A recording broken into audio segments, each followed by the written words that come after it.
ਸਤਿ ਸ਼੍ਰੀ ਅਕਾਲ ਬੱਚਿਓ, ਸਵਾਗਤ ਹੈ ਤੁਹਾਡਾ ਅੱਜ ਦੀ ਪੰਜਾਬੀ ਦੀ ਕਲਾਸ ਵਿੱਚ। ਬੇਟੇ, ਅੱਜ ਆਪਾਂ 9th ਕਲਾਸ ਦੀ ਪਹਿਲੀ ਪੋਇਮ ਪੜ੍ਹਨੀ ਹੈ ਜੋ ਕਿ ਭਾਈ ਵੀਰ ਸਿੰਘ ਜੀ ਦੁਆਰਾ ਲਿਖੀ ਹੋਈ ਹੈ। ਭਾਈ ਵੀਰ ਸਿੰਘ ਜੀ ਦੀ ਸ਼ਖਸੀਅਤ ਬਾਰੇ ਅਸੀਂ ਜਾਣਾਂਗੇ।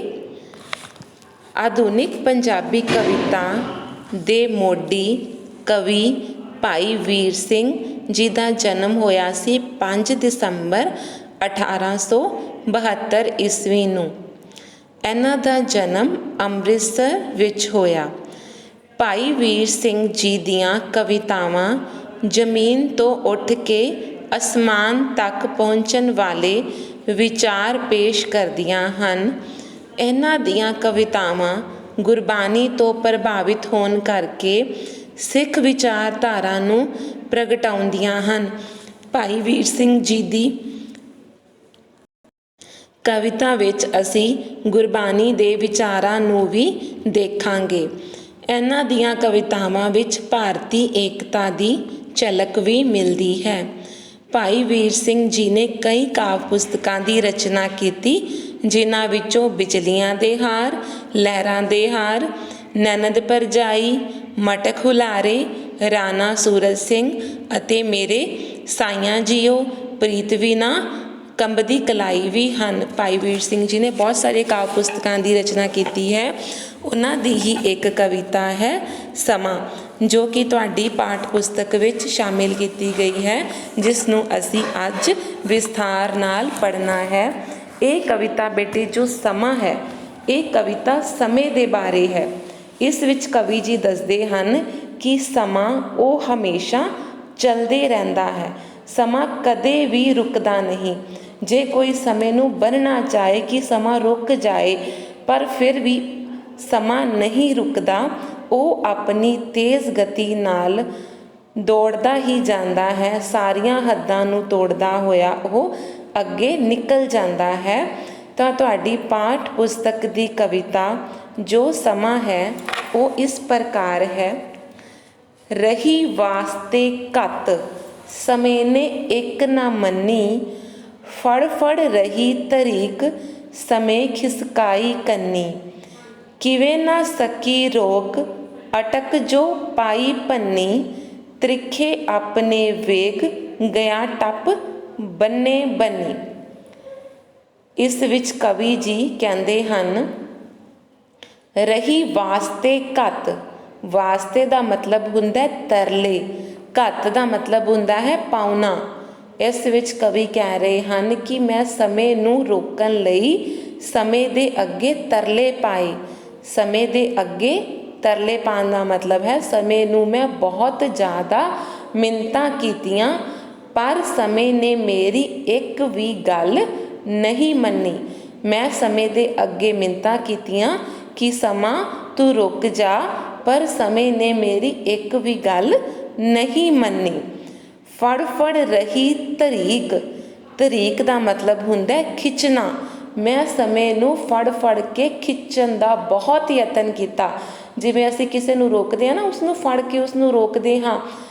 ਭਾਈ ਵੀਰ ਸਿੰਘ ਜੀ ਕਹਿੰਦੇ ਹਨ ਕਿ ਮੈਂ ਸਮੇਂ ਨੂੰ ਮਿੰਨਤਾਂ ਕੀਤੀਆਂ, ਸਮੇਂ ਨੂੰ ਫੜ ਫੜ ਕੇ ਰੋਕਿਆ, ਪਰ ਸਮਾਂ ਰੁਕ ਗਿਆ। ਅਗਲੀ ਲਾਈਨ 'ਚ ਵੀ ਦੱਸਦੇ ਹਨ ਕਿ ਸਮੇਂ ਨੇ ਕੀ ਕੀਤਾ। ਫੜ ਫੜ ਰਹੀ ਤਰੀਕ, ਸਮੇਂ ਖਿਸਕਾਈ ਕੰਨੀ। ਖਿਸਕਾਈ ਕੰਨੀ ਦਾ ਮਤਲਬ ਹੁੰਦਾ ਹੈ ਆਪਣਾ ਪੱਲਾ ਛੁਡਾ ਲਿਆ। ਸਮੇਂ ਨੇ ਆਪਣਾ ਪੱਲਾ ਛੁਡਾ ਲਿਆ। ਠੀਕ ਹੈ, ਸਮੇਂ ਨੂੰ ਰੋਕਣ ਦੇ ਬਹੁਤ ਯਤਨ ਕੀਤੇ, ਪਰ ਉਹ ਆਪਣਾ ਪੱਲਾ ਛੁਡਾ ਕੇ ਬਹੁਤ ਦੂਰ ਚਲਾ ਗਿਆ। ਅਟਕ ਜੋ ਪਾਈ ਪੰਨੀ। ਅਟਕ ਜੋ ਪਾਈ ਪੰਨੀ ਦਾ ਮਤਲਬ ਹੁੰਦਾ ਅਟਕਣਾ ਹੁੰਦਾ ਹੈ। ਅਟਕ ਮਤਲਬ ਜੋ ਕਦੇ ਨਾ ਰੁਕੇ। ਠੀਕ ਹੈ, ਤਾਂ ਕਵੀ ਕਹਿੰਦੇ ਹਨ ਕਿ ਮੈਂ ਸਮੇਂ ਦੇ ਰਾਸਤੇ ਵਿੱਚ ਬਹੁਤ ਸਾਰੀਆਂ ਰੁਕਾਵਟਾਂ ਖੜੀਆਂ ਕੀਤੀਆਂ, ਬਹੁਤ ਸਾਰੀਆਂ ਔਕੜਾਂ ਰੁਕਾਵਟਾਂ ਖੜੀਆਂ ਕੀਤੀਆਂ, ਪਰ ਸਮਾਂ ਆਪਣੀ ਚਾਲ ਚੱਲਦਾ ਗਿਆ। ਤ੍ਰਿਖੇ ਆਪਣੇ ਵੇਗ, ਸਮੇਂ ਦੀ ਜਿਹੜੀ ਚਾਲ ਸੀ ਉਹ ਤੇਜ਼ ਸੀ। ਵੇਗ ਦਾ ਮਤਲਬ ਹੁੰਦਾ ਪ੍ਰਵਾਹ, ਚਾਲ। ਤਰੀਖੇ ਮਤਲਬ ਤੇਜ਼।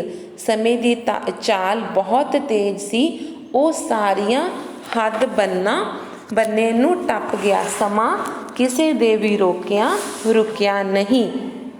ਅੱਗੇ ਕਵੀ ਕਹਿੰਦੇ ਹਨ, ਹੋ ਅਜੇ ਸੰਭਾਲ ਇਸ ਸਮੇਂ ਨੂੰ, ਕਰ ਸਫਲ ਉੜੰਦਾ ਜਾਮਦਾ। ਕਵੀ ਜੀ ਕਹਿੰਦੇ ਹਨ ਕਿ ਸਾਨੂੰ ਹਮੇਸ਼ਾ ਸਮੇਂ ਦੀ ਕਦਰ ਕਰਨੀ ਚਾਹੀਦੀ ਹੈ। ਸਾਨੂੰ ਸਮੇਂ ਦਾ ਸਹੀ ਇਸਤੇਮਾਲ ਕਰਨਾ ਚਾਹੀਦਾ ਹੈ। ਸਮਾਂ ਬਹੁਤ ਹੀ ਤੇਜ਼ ਗਤੀ ਨਾਲ ਅੱਗੇ ਵੱਧਦਾ ਜਾਂਦਾ ਹੈ। ਹੋ ਅਜੇ ਸੰਭਾਲ ਇਸ ਸਮੇਂ ਨੂੰ, ਕਰ ਸਫਲ ਉੜੰਦਾ ਜਾਮਦਾ। ਸਮਾਂ ਆਪਣੀ ਗਤੀ ਨਾਲ ਚੱਲਦਾ ਜਾ ਰਿਹਾ ਹੈ। ਸਾਨੂੰ ਸਮੇਂ ਦੀ ਕਦਰ ਕਰਨੀ ਚਾਹੀਦੀ ਹੈ। ਸਮੇਂ ਨੂੰ ਸੰਭਾਲਣਾ ਚਾਹੀਦਾ ਹੈ। ਇਸ ਦਾ ਸਹੀ ਇਸਤੇਮਾਲ ਕਰਨਾ ਚਾਹੀਦਾ ਹੈ, ਕਿਉਂਕਿ ਜਿਹੜਾ ਸਮਾਂ ਚਲਾ ਜਾਂਦਾ ਹੈ ਉਹ ਵਾਪਸ ਕਦੇ ਵੀ ਮੁੜ ਕੇ ਨਹੀਂ ਆਉਂਦਾ।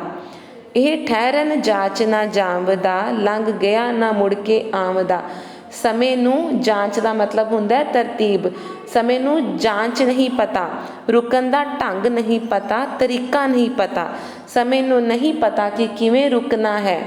ਉਹ ਚੱਲਦਾ ਜਾਂਦਾ ਹੈ। ਲੰਘ ਗਿਆ, ਜੋ ਸਮਾਂ ਨਿਕਲ ਗਿਆ, ਜੋ ਸਮਾਂ ਹੱਥਾਂ ਵਿੱਚੋਂ ਚਲਾ ਗਿਆ ਹੈ, ਉਹ ਕਦੇ ਵੀ ਵਾਪਿਸ ਮੁੜ ਕੇ ਨਹੀਂ ਆਉਂਦਾ। ਇਸ ਕਵਿਤਾ ਵਿੱਚ ਕਵੀ ਜੀ ਦੱਸਦੇ ਹਨ ਕਿ ਸਮਾਂ ਨਿਰੰਤਰ ਆਪਣੀ ਚਾਲ ਚੱਲਦਾ ਰਹਿੰਦਾ ਹੈ, ਲਗਾਤਾਰ ਚੱਲਦਾ ਰਹਿੰਦਾ ਹੈ, ਤੇਜ਼ ਵੇਗ ਵਿੱਚ। ਉਹ ਕਦੇ ਵੀ ਰੁਕਦਾ ਨਹੀਂ। ਇਸ ਲਈ ਸਾਨੂੰ ਚੰਗੇ ਕੰਮ ਕਰਨੇ ਚਾਹੀਦੇ ਹਨ। ਸਮੇਂ ਨੂੰ ਸੰਭਾਲਣਾ ਚਾਹੀਦਾ ਹੈ। ਇਸ ਦੀ ਕਦਰ ਕਰਨੀ ਚਾਹੀਦੀ ਹੈ। ਸਾਨੂੰ ਹਰ ਕੰਮ ਆਪਣੇ ਸਮੇਂ 'ਤੇ ਕਰਨਾ ਚਾਹੀਦਾ ਹੈ। ਬੇਟੇ, ਇਸ ਕਵਿਤਾ ਦਾ ਕੇਂਦਰੀ ਭਾਵ ਹੈ ਕਿ ਸਮਾਂ ਆਪਣੀ ਰਫ਼ਤਾਰ ਨਾਲ ਚੱਲਦਾ ਹੈ।